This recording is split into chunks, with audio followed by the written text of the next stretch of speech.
1920s was a decade full of dramatic political and economic change and is often referred to as the Roaring Twenties.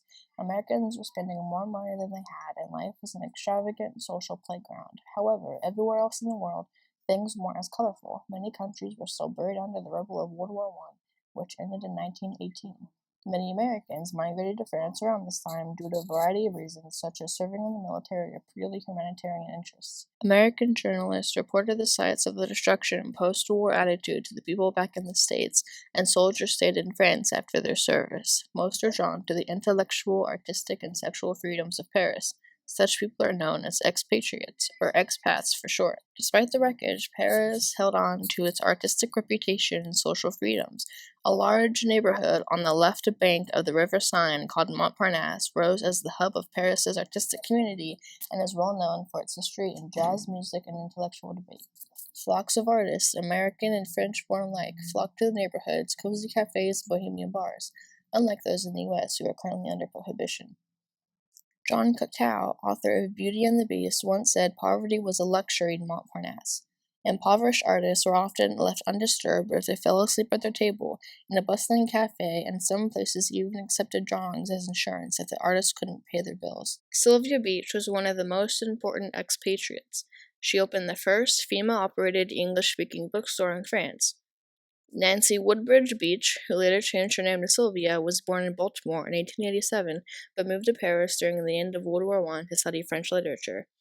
She came across a French lending bookstore called La Maison des Amis des Livres. In 1919, Monnier helped Sylvia open her own English bookstore called Shakespeare and Company, which soon moved across the street from La Maison des Amis des Livres. It was here that many expatriates and other English writers and artists met and thrived, and where many got their feet wet in publishing their works.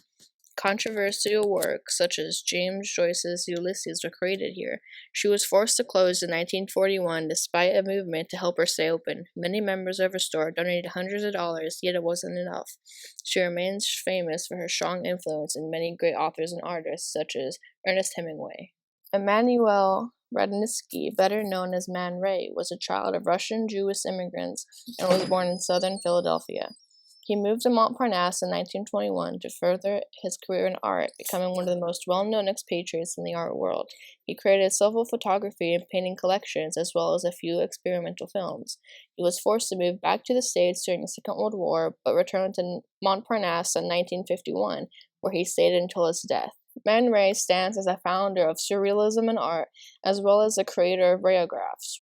Without his contributions to the art world, many other artists would have never thrived.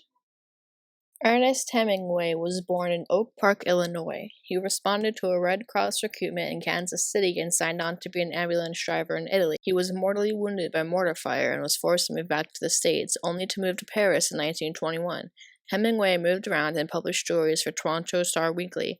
Deciding he wanted to be a writer and not a journalist, Hemingway quit his job and continued to serve in wars all around the world and write about his experiences. Hemingway's life in Paris played the largest part in fueling his works.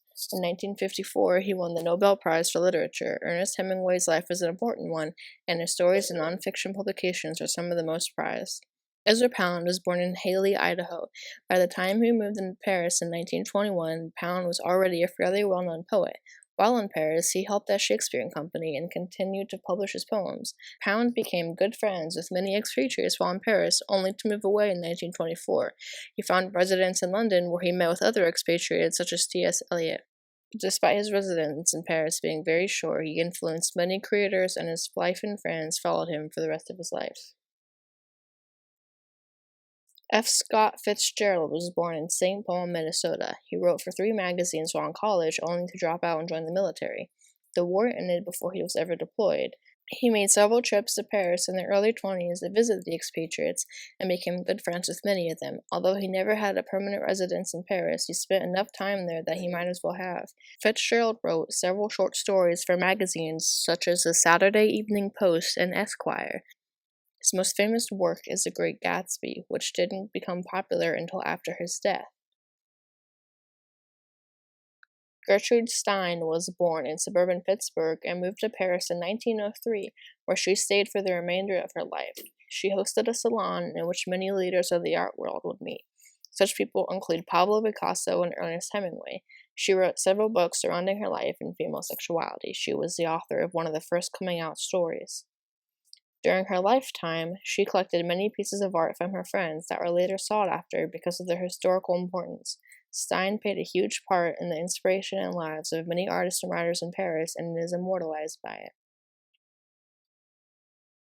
Henry Miller was born in Yorkville, Manhattan. He moved to Paris in 1930 to further his writing career, even though he had very little money. When he wasn't writing his own books, he was writing articles under someone else's name for the Chicago Tribune. Paris is considered a very inspiring period for Miller. He wrote many books that were banned in the United States for the openness and lack of censorship. These books include Black Spring, Tropic of Capricorn, and Tropic of Cancer. An underground reputation was built for Miller in the United States, where his books continued to be banned until the 1960s. He painted watercolors as well. Henry Miller's works are considered a huge step in the sexual revolution of the United States and literary masterpieces. Sherwood Anderson was born in Camden, Ohio. He was self-educated. He dropped out of school at the age of 14.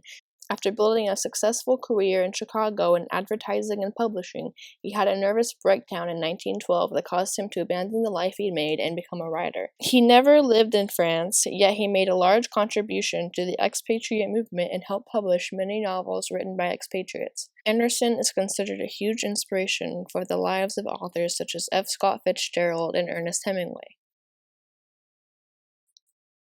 T.S. Eliot was born in St. Louis, Missouri. He moved to Paris while working as a philosophy assistant at Harvard. He only permanently lived there for a year, but made frequent trips while working on his poetry. He is most commonly known for his poems and his play scripts. Is it hard to blame these creators for leaving the stuffy conservative world of America to reach intellectual and social heights in Paris, France in the 1920s? These are the people that Gertrude Stein dubbed the Lost Generation, yet they weren't the last of the expatriates to enter Paris. Even today, many American-born artists and writers move to France for its whimsical and bohemian atmosphere. These expatriates led some of the most interesting and most progressive lives of the early 20th century and are held as role models and muses for a large number of people around the world. If you were in their shoes, would you do the same?